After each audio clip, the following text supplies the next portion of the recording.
Throughout history, ingenious kitchen hacks have been devised to simplify culinary tasks. These methods, though traditional by today's standards, were once considered revolutionary.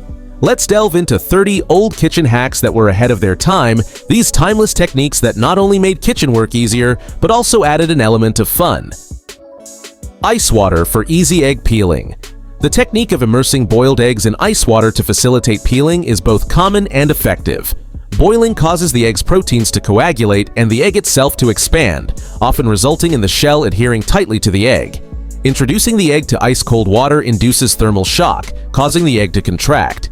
This contraction creates a separation between the egg and its shell, making peeling significantly easier.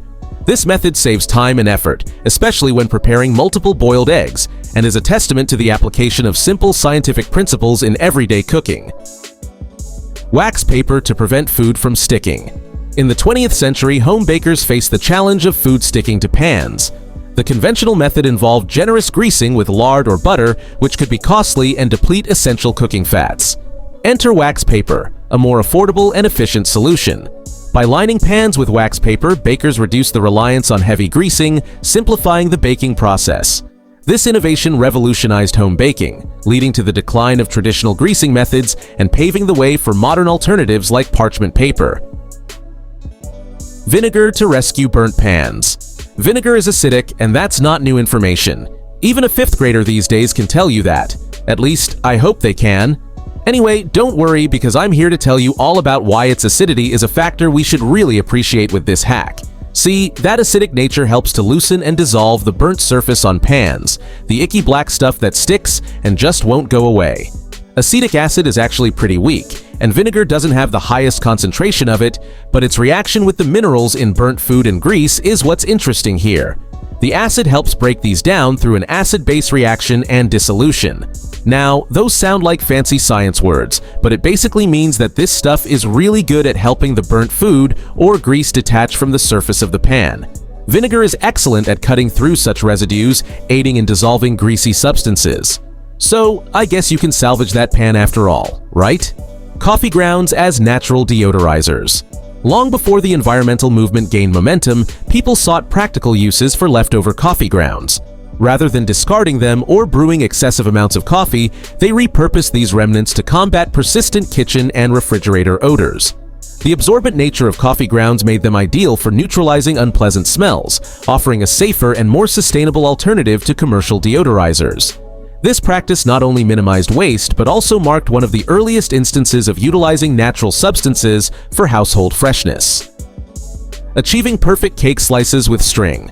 So you really want that aesthetically perfect slice of cake, right? The one that looks like it's right out of a TV ad, wonderfully symmetrical and cut like a pro. You can't get that with a knife, despite what the TV shows. We've all been there, friend.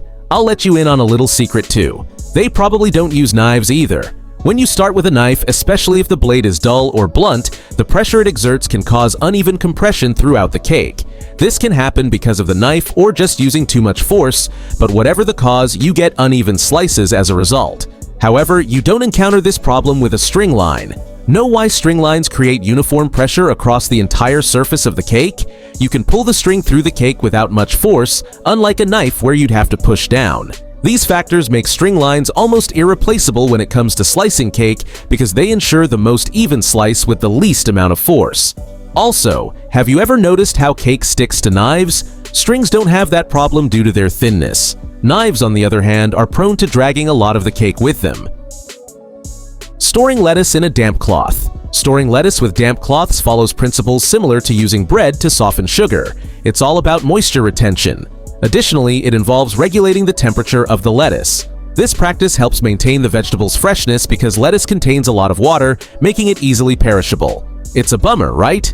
Especially when we use it in so many dishes, prompting bulk purchases that often lead to wilted and dried lettuce. No one wants that. Placing a damp cloth on it helps keep it humid, providing a continuous source of moisture. The cloth absorbs moisture from the air and buffers the temperature, creating consistent humidity and allowing airflow since it's a cloth. This method essentially provides lettuce with the ideal environment to last longer. Bread to revive hardened brown sugar. A clever kitchen hack involves using a slice of bread to soften hardened brown sugar, leveraging basic scientific principles for practical benefit. Brown sugar, rich in molasses, tends to lose moisture over time, causing it to harden into lumps. Bread, with its moisture content ranging from 35 to 45%, serves as a moisture donor in this scenario. When placed in an airtight container with the hardened sugar, the moisture from the bread diffuses into the sugar through a process known as diffusion, effectively softening it. This method showcases an innovative approach to maintaining the usability of brown sugar in the kitchen. Storing herbs in ice cube trays. Storing herbs in ice cube trays works incredibly well because it helps keep them as fresh as possible. Herbs are very fragile, and if you've spent time seasoning your food, you know this. The essential oils in herbs diminish the moment they come into contact with air, worsening with prolonged exposure. They don't fare well with light or heat either, which is why an ice cube tray is effective for 3 reasons. First, it preserves their freshness by slowing oxidation, thanks to the cold temperature preventing enzymes from degrading the herb's tissues and oils. Second, the limited space in a tray means you only take out the amount of herbs you need, reducing spoilage. Third, storing these trays in freezers away from light and heat provides the perfect environment for the herbs to remain fresh until needed. Salt, the quick clean for iron pans. Salt is excellent for quickly cleaning your iron pans for a couple of reasons. It's inherently abrasive and effective at degreasing. This helps food that's stuck on the pan and any grease that won't go away to come off easily without damaging the surface of your pan. Why is salt like that though? Salt is coarse, making it ideal for situations requiring an abrasive. Just sprinkle a little on a hot pan with a bit of leftover oil and start scrubbing with a cloth. You'll notice the difference almost immediately, thanks to the coarseness of salt. Additionally, when used alongside heat, salt can absorb and break down greasy surfaces by drawing the grease away. Salt has impressive absorption properties. It's adept at removing moisture from liquids and oils. It's also useful for preventing rust, but that's a little side tip I'm including for free. Cooking with canning jars. Cooking with canning jars is common because they're designed to withstand high temperatures. People use them for sous vide, baking, or slow cooking. These jars are airtight and their heat resistance is impressive. Tempered glass is chosen for canning jars specifically for its ability to handle extreme heat. The jars are typically heated to high temperatures to sterilize and preserve the food inside. The glass expands and then contracts back to its original size and shape without breaking. This means you can place them on various heat sources, a stove, an oven, or even in boiling water, without worrying about glass exploding in your kitchen. When cooking with canning jars, slow cooking is an ideal method. The airtight seal helps trap moisture, enhancing the flavor significantly. You also achieve even cooking since the jar doesn't have much space, though this requires managing portion sizes or cooking multiple batches. Still, many are surprised to learn that canning jars can be used for cooking. Transforming a milk jar into a butter maker. Have you ever heard of turning a milk jar into a butter maker? I bet you haven't, because if I'm being totally honest with you, I didn't know either. Yet, the process of churning really helps to keep the cream from separating from the fat that you find in the buttermilk. The milk jar, since it's a glass container with an airtight seal, can even help to churn the butter. I'll tell you why butter is made.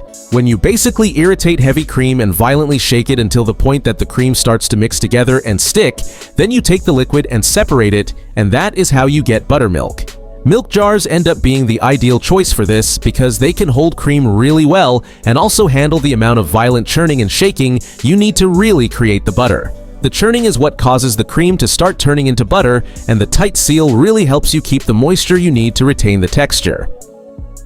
Using flour to prevent dough from sticking. Sprinkling flour on any kind of surface always helps with any kind of non-stick rolling. This is, again, another case of something being a natural barrier.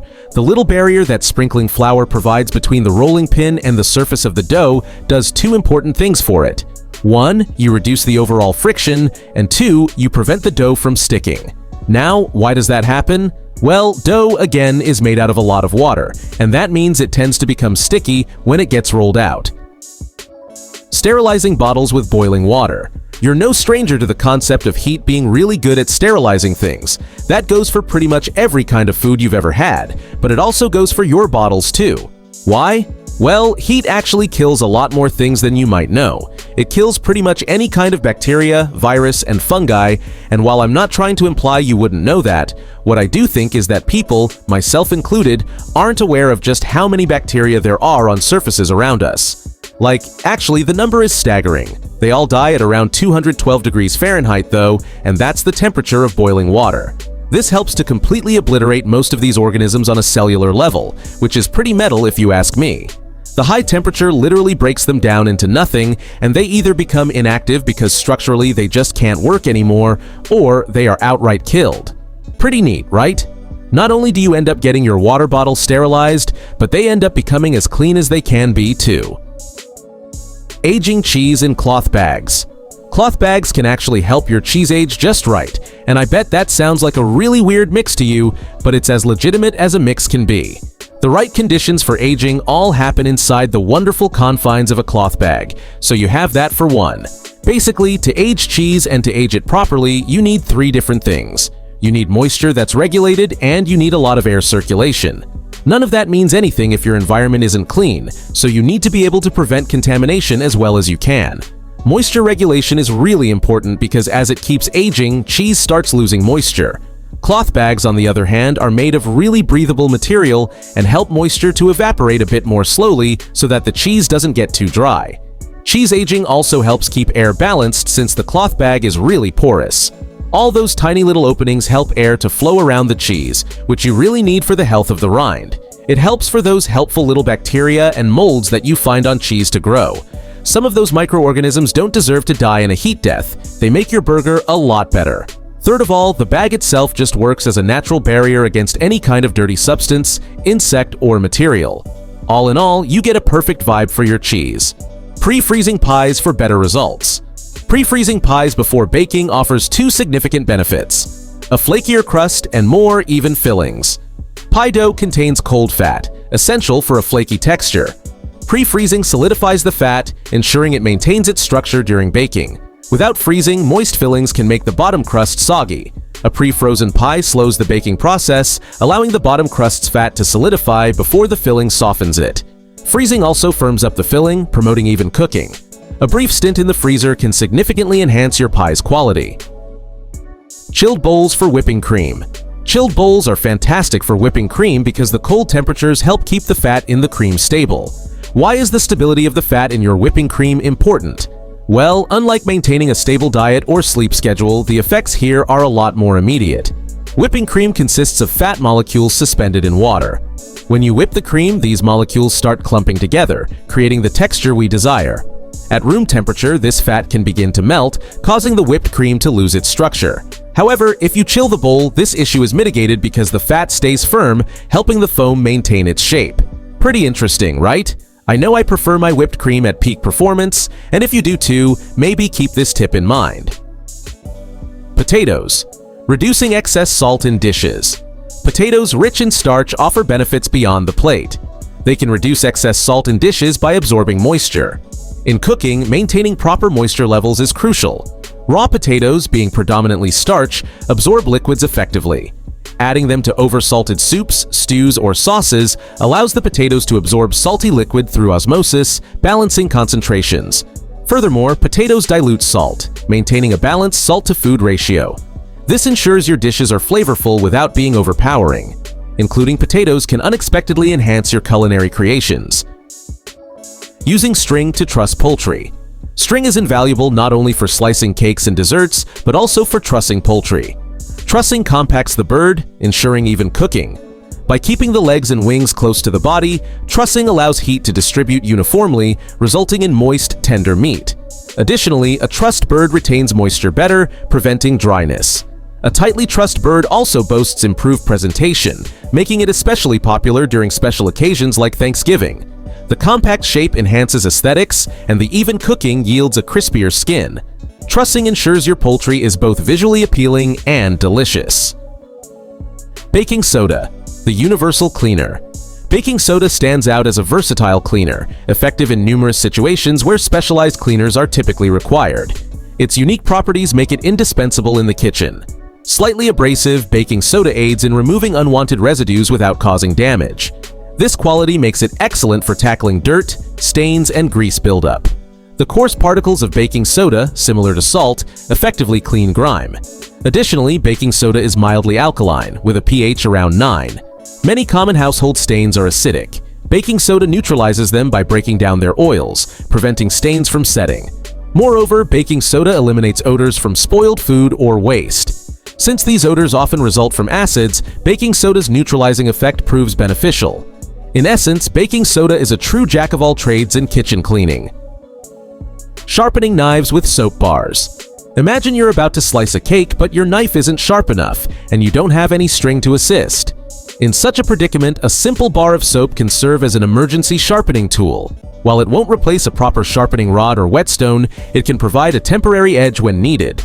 Soap bars possess mild abrasiveness due to their gritty particles, which can help refine the blade's edge slightly. Additionally, the lubricating properties of soap reduce friction during the sharpening process, preventing the blade from overheating and preserving the steel's integrity. Moreover, as you apply the soap, it cleans the knife, potentially restoring some of its sharpness. While this method isn't a substitute for regular sharpening, it's a handy trick to remember when you're in a bind and need a sharper knife. Preventing salt clumping with rice. Salt's hygroscopic nature means it readily absorbs moisture, which can lead to clumping in humid environments. A simple solution to this problem is adding a few grains of rice to your salt shaker. Rice is excellent at absorbing excess moisture, even from the air. By placing rice in the salt shaker, it captures the humidity that would otherwise cause the salt to clump together. This method ensures that the salt remains free-flowing, making it easier to sprinkle and use during cooking. These time-tested kitchen hacks showcase the ingenuity of past generations, offering simple yet effective solutions to common culinary challenges. Keeping ice cream soft with wax paper. Have you ever noticed that ice cream becomes hard and grainy over time due to ice crystals forming on its surface? This occurs when the dessert is exposed to air, leading to moisture loss and freezer burn. Placing a sheet of wax paper directly on the surface of the ice cream before sealing it can prevent this issue. The wax paper acts as a barrier, minimizing air exposure and inhibiting the formation of large ice crystals. This technique helps maintain the ice cream's creamy texture and prevents dehydration, ensuring each scoop remains as enjoyable as the first. Sealing bags with clothespins. Clothespins aren't just for hanging laundry. They can also be repurposed to seal bags effectively. Their spring-loaded clamping mechanism allows them to grip items like bags firmly, keeping unwanted air out. By using a clothespin to close a bag, you can maintain the freshness of its contents, whether it's a salad, snacks, or any product sensitive to air exposure. Additionally, clothespins are reusable and readily available, making them a convenient and eco-friendly option for sealing bags in the kitchen. Using tinfoil when baking. Have you ever thought to question why people use tinfoil when they're baking? It's because it really helps keep the crust from overbaking or, in the worst-case scenario, even burning. Why does it do that though? Well, the foil acts as a barrier to the heat, so it doesn't let all of it get through. This means that not only do you get even cooking, thanks to the edges of your pie being closer to the heat source, you also get to ensure it cooks more slowly and at a more even rate. Pies also tend to have their crusts shrink on them, especially when they're filled with fruits and liquid fillings. The aluminum filling helps to make sure those edges stay in shape and don't pull away as the dough starts to cook and expand. It's not just a decorative choice, there are actually loads of reasons to start using tinfoil to make sure you get the pie you should be eating. Using boiled water to clear ice. Why should you ever use boiled water to clear ice or to get rid of any existing ice? Well, besides the obvious logical leap of hot beating cold, the Mpemba effect is a thing too. While I don't think this is a commonly known phenomenon, it is one we could stand to learn just a bit more about. The Mpemba effect is basically scientists gathering together to observe that hot water freezes decently faster than cold water does. Why would this happen? Well, there's actually a lot of debate on that little topic alone. There are lots of theories that suggest that if you start with hot water, you get some benefits that you otherwise would never get with cold water. For example, hot water evaporates a lot faster than cold water, and that means less overall water has to freeze. Then you also get convection currents that help cool the water since the cold travels a lot easier. Yeah, ice holds a lot more than just ancient sick insects. It can trap pretty much anything from minerals to air bubbles, and hot water really helps clear this out because it dissolves those gases and kills those impurities. Maybe it's less clearing the ice and more obliterating whatever's inside it, but either way, what you need gone gets gone pretty fast. The invention of TV dinners. Back in 1954, Swanson brought something special to the American dinner table, the TV dinner. These convenient pre-prepared meals, neatly portioned into compartments on a tray, fit perfectly into the emerging TV-centric lifestyle, letting families catch their favorite shows without skipping dinner. By the late 50s and 60s, TV dinners had become a cultural icon, embodying the essence of modern convenience. Everyone remembers those iconic aluminum trays, each section keeping the peas, carrots, and mashed potatoes from mingling. Marketed as a time saver for the busy household, these dinners really resonated during an era when more families had both parents working. The ads played up the freedom from the kitchen, pitching TV dinners as the go-to solution for a fast-paced American life. Homemade pasta sauce. Homemade pasta sauce was a cherished creation in many households. Surprised by the abundance of jarred sauces available today, one might recall learning the traditional method from their mother, using just a few ingredients. Key components included ripe red tomatoes, finely chopped onions, and a selection of herbs and spices. With two older brothers possessing insatiable appetites, this sauce became a necessity. Closely associated with Italian cuisine, tomato-based sauces gained prominence in the 17th century, with their first cookbook mentioned by chef Picchu Moderno in 1790. Onion first for sweetness. In the culinary world, starting a dish by sautéing onions is a time-honored technique that elevates the overall flavor profile. By cooking onions in a bit of butter or oil over medium heat until they become translucent or lightly browned, their natural sugars caramelize, imparting a subtle sweetness to the dish. This foundational step not only adds depth but also creates a savory base that enhances the ingredients that follow. Whether preparing a hearty stew, a delicate sauce, or a simple stir-fry, beginning with sautéed onions can transform the ordinary into something truly special. Recipe cards, family treasures. In days gone by, families cherished handwritten recipe cards, often stored in binders or quaint containers. These cards served not as rigid step-by-step guides but as heartfelt tutorials, capturing the essence of beloved dishes prepared by grandmothers. They featured instructions for Thanksgiving specialties, Christmas delights, and Halloween treats. These recipe cards were family heirlooms, brimming with sentimental value, preserving culinary traditions for generations. Flavoring water before boiling shrimp. Boiling shrimp is a quick and popular cooking method, but the key to truly flavorful shrimp lies in the preparation of the boiling water.